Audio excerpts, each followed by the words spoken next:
G'day guys, and welcome back to episode 4 of the Aberdeen rebuild, where we are looking to conquer Scotland and kick both teams from Glasgow off the perch, and let's jump right into it and see what happens. So, we're a few games into the season, 5 games as you can see from here, and we are top of the league, so I'm going to leave it at that. We've won the league, job done. Yeah, I wish. Good start though, 5 games, 5 wins. I'm very happy with that. But before we have a look at the schedule and everything, as you can see, there's a couple you can see up there. But we'll have a look at the finances side of things. So as you can see, we've got a bit more of a transfer budget here, and we did get given a little bit more at the end of the season. But there has been a lot of wheeling and dealing going on. Managed to shift a few players out here and there. I think I did actually manage to sell a couple of clauses as well to generate a bit more money. So like I said in the last episode, I felt like we were close. I think because we had a decent cup run, did alright in the Europa League, I don't think our squad was quite strong enough. So I wanted to improve things, as well as shifting a couple of players out because they wanted to leave, go to bigger clubs, etc, etc. So we'll have a look at it. The usuals left. Kel Roos, our long-standing goalkeeper, he's gone now. He went out on loan because he wouldn't renew his contract. David Watson, youngster who I signed, he's gone out on loan. I just want to get him first team experience.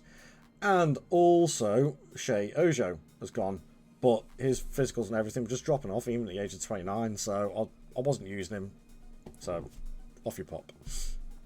The 2 big ones though are my superstar goalkeeper Florian Muller. He is gone. Weirdly, he went to Nuremberg. There were a lot of offers in for him, and I did sell him in the end for 10 million. So I made a massive profit on him. And he was good for us. He was good for us. But the one thing that did annoy me about him was that his rushing out stats.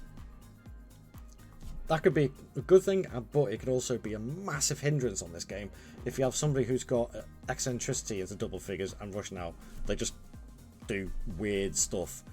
So in the end, I'm kind of glad, and I think I got a better replacement as well. But the other one that I was quite sad to let go, because he was one of my biggest signings, in fact one of my first signings,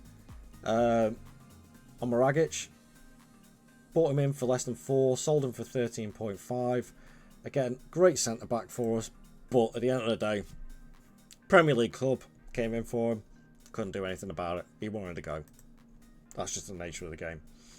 So I did raise a bit more money out of that, which meant I spent a bit more money, and I still have money that I could spend if I wanted to, but I'm not going to, not yet. So we'll start from the top. Free transfers. Filippo Ranocchia, 25-year-old Italian centre mid. I looked at him, I was like, you know what?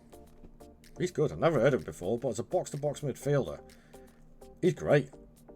Really great. He's coming as an important player, and I can understand why. I also brought in Elijah Gift from Liverpool on a free transfer. Contract ran out. He's got some good stats on it. I wanted to give him a go and see how he turned out. So, we'll see. Kayo George? I'm not sure on that one. Yeah, he was up for a free transfer. He didn't really do anything for Juventus. He played a couple of games here and there, but he mainly played in the under-23s, where he did tear it up, and he's done alright for us. But big problem I've got with him, when I brought him in, he immediately got injured, so he's out for 4 weeks. Then comes back and gets a slightly bruised knee, so he's out for a couple of days. And I did the silly thing where I saw him, I looked at, I thought, you know what, his stats and everything are really, really good. They're perfect as a pressing forward to give Obafemi a bit of cover now that Shankland left as well. What I failed, I've done it again, failed to do was read that. So I'm a little bit nervous for the season now. But money was spent as well. Goalkeeper, Zach Steffen. Man City goalkeeper. He went from Man City on a free transfer to Forest for a season. didn't play. He was looking for first team football. I needed a new goalkeeper. His eccentricity was low. His rushing out tendency is lower. I'm more than happy with that. And he's got 3 clean sheets already. So I'm quite happy with that. Something's obviously working. Fullback wise, I wanted a proper decent fullback who was going to last me the last couple of episodes. I went for one of my old favourites from my Schalke save videos, Aiden. Great player, perfect for this league. And then I went out and got a couple of more players. This one, Rocco Wright, may recognise the name. Yep, he's the brother of Tony Wright, who's also in my squad. So I got the Wright brothers in the team. And as a ball-winning midfielder, he is mentals and nuts. He's really, really good. And he seems to have settled in pretty well already, so I'm very happy with that signing. And considering I only got him for 2.6 million, I think it's an absolute bargain. Then I went and got another goalkeeper. I'll come back to the last signing. Because, if I remember rightly, Tom Ritchie, he's just I wanted to put him out line, but he's just not good enough.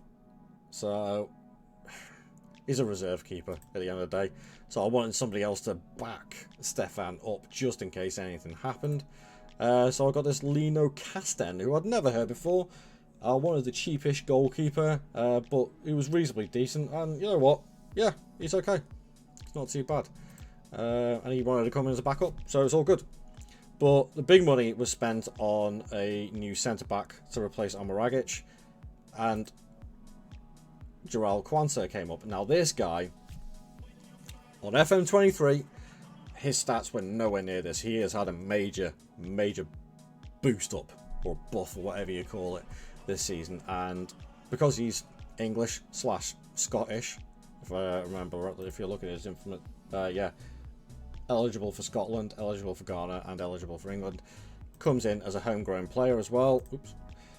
And he's just a really solid centre-back, and at 23 years old, he's still got room for improvement, but in this league, he's good. He's very good, so I'm very happy with that. If you have a look at the schedule, proof is in the pudding. So, started off 2-0 win at St Mirren.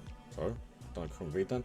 Then a 2-0 away win at St Johnstone, and then a cup game, 2-0 win against Ross County, then Europa League playoff where we ended up winning 5-2 on aggregate. In between that, a 2-1 home win, again against Dunfermline, and then a 3-1 away win at Livingston. Solid game. And then I played that game as well, which was a 5-1 home win against Dundee. Very happy with that. I'll look at the squad goals already. 4 from Bae-Jun Ho, and I will show you on the tactics on this actually. Bae-Jun Ho, I have locked in position as the left inside forward, because when I looked at the squad, I was trying to find a winger that I wanted to play out on that side.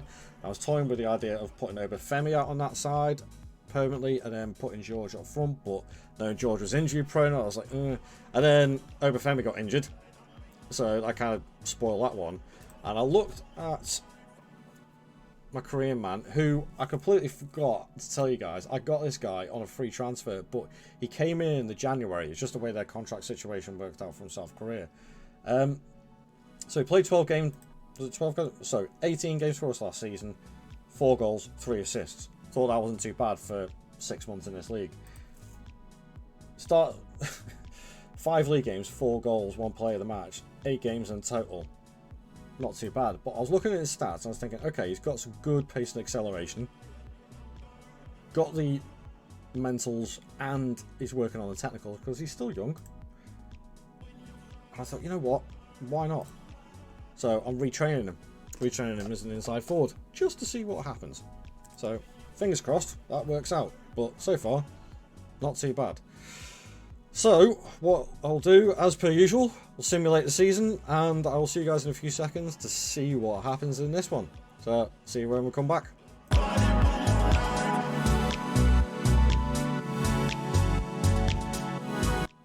Welcome back, guys.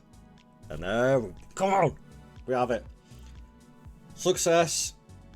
It worked. We've toppled Celtic off the top of the table. Whew. Looking at the line there, we were there or thereabouts all the way through the season. We only dropped down to third once, but we were first, second, first, second, first, all the way through the season. I'll look at the league table, so I'll have a look at this. But champions by 4 points. Celtic draw. Ooh, 2 losses and a draw. One of those losses come to us as well. I was happy with that. That would have been a crucial game, that. We still managed to do it with 10 draws. Still too many bloody draws. Especially at home. We had 4 of those draws at home. Win that, we would have been clear. But, not complaining. We're league champions. That is the main thing. And I'm proper chuffed with that. The investment has worked. It's only taken 4 seasons, but we are league champions again. So you look at the history, past winners. Last time Aberdeen won a league title was 84-85 season. And here we are in the 26-27 season, finally winning it again. But did we win anything else? Let's have a look. Hey! Huh?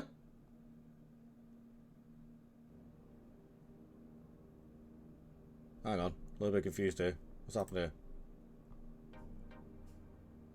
Holy crap, we won the Europa League. Just hasn't given us the... I don't understand why it's not giving us... Wow! We've done the treble. We've done the treble. We won the Viaplay Cup. So I'm presuming is there like Carabao Cup. We won the Europa League. And we won the league. Treble! Hey! Right, I'm well happy with that. And the transfer budget of 10 million. Alright, well, I'm used to it. Balance is looking very, very good. Still no debts or loans. That's good. Well, a little bit of transfer debt, but that's neither here nor there. So we'll look at the schedule over the season. Starting from where I left it there. So we went a little bit patchy, but we had some really good runs through the season. Especially towards the... Barely lost any games. Yeah, and Europa League final, so European champions. That's brilliant. Absolutely brilliant. Let's have a look at the squad. And we'll have a look at the goals first. So another 27 goals this season from Aberdeen. Let's have a little look at him. Right. So I said in the season that we signed him, I wanted him to be the focal point. I wanted him to stay at Aberdeen for this rebuild, and it looks like that's going to happen. I think I'm going to keep hold of him for the final season that we're here. And he's improved again and again and again. If you have a look at his not analysis, development, progress, attributes. No, how did you do this again? Attributes last month. All time. There we go. Improvements all over the place. Yeah, okay, a couple of them have dropped, but they just, yeah, is what it is. But he's a really good player. Hey, look at it now, consistent as well. So 15 league goals that season, 19 that season, 15 this season, only 26 games. So I presume he had an injury, but 27 overall, 8 in Europe, 24 that season, and 21 that season. Yeah, he got a couple of bad injuries actually. Done his start of the season, he done his knee ligaments, then he broke his jaw and also pulled his hamstring. All within a short space of time. Broke his jaw, probably came back from injury, and then pulled his hamstring. He could have had a lot more this season if he didn't get injured, but I'm very, very happy with him. The fact that we signed him for 1.9 million and he's now worth 22. Can't complain with that. Who else was top of the pops? Scott Banks again, doing the thing. 17 goals, 17 assists. That's amazing. Bae Jun Ho playing now naturally as a left-sided inside forward, coming on very, very nicely there.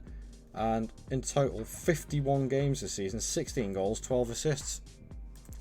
More than happy with that.